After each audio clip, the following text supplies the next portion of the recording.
तो सबसे पहले बात करेंगे आज दिन भर जिस मुद्दे पर नजर रही है पूरे देश की और तमाम अलग अलग मसलों पर बात होती रही भारत चीन के संबंध में। पूर्वी लद्दाख में महीने भर से भारत चीन के बीच में जारी सीमा पर तनाव के बीच शनिवार को दोनों पक्षों की तरफ से लेफ्टिनेंट जनरल स्तर की बातचीत हुई। ये बैठक करीब 5.5 घंटे तक चली। भारत की ओर से इस बैठक का नेतृत्व लेह स्थित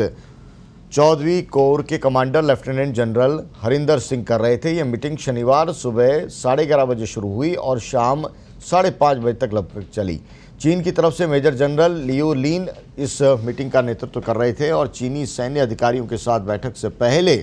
भारतीय दल का नेतृत्व कर रहे लेफ्टिनेंट जनरल हरिंदर सिंह ने भारतीय कमांडरों के साथ बात की और लद्दाख में हालात का जायजा भी लिया। भारत की मांग है कि चीन LAC के पास के इलाकों से अपनी सेना को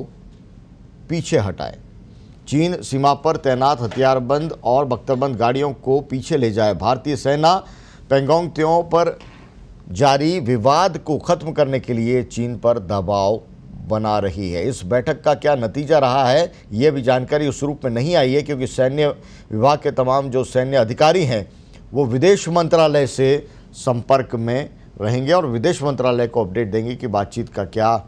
नतीजा निकला है। कर्नल दानवीर सिंह हमारे साथ में फोन लाइन पर जुड़ चुके हैं, डिफेंस एक्सपर्ट और चाइना के मामलों में विशेषज्ञ हमारे साथ में पहले भी चर्चा में जुड़े हैं। इस बातचीत से पहले इस बातचीत के अंदर क्या हुआ, कैसे हुआ, ये तो खैर विदेश मंत्रालय की ब्रीफिंग से तय होगा, लेकिन कर्नल साहब मैं आपसे ये समझना चाहता हूँ इस वक्त में जो भारत ने स्टैंड लिया है उसको आप कितना सही कदम मानते हैं और क्या अभी भी आपको लगता है कि चाइना है वो जिस तरह की परिस्थितियां हैं उसमें भारत की बात नहीं मानने की स्थिति में ये शर्त भी रख सकता है? क्या इस वक्त के जो हाल है उसमें भारत के नज़रिए से इस बातचीत और मौजूद संकट को समझना चाहता हूँ। देखिए, ये तो पहले से ही तय था कि लेफ्टिनेंट जनरल स्तर की जो सभा है ये विफल होगी और इससे कोई ज्यादा सकारात्मक पहल और दिशा मिले ये मेरे ख्याल से जो जानकार लोग थे वो नहीं मानते थे कि ऐसा हो। उसका कारण बड़ा सीधा है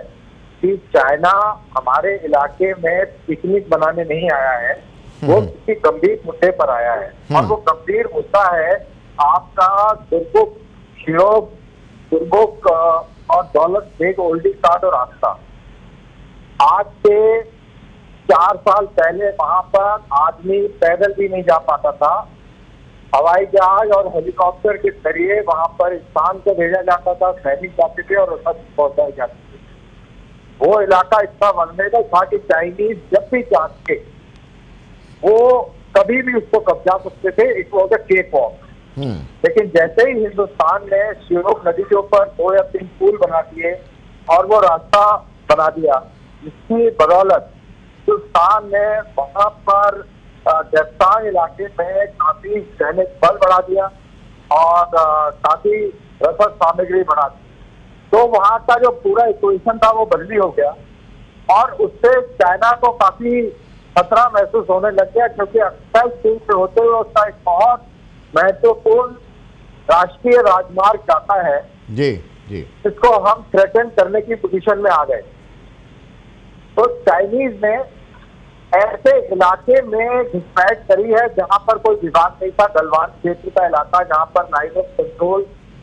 बिल्कुल स्पष्ट थी, दोनों तरफ से वो मान्य थी और वहां पर उसने टैक्टिकल इंट्रूजन किया है। जी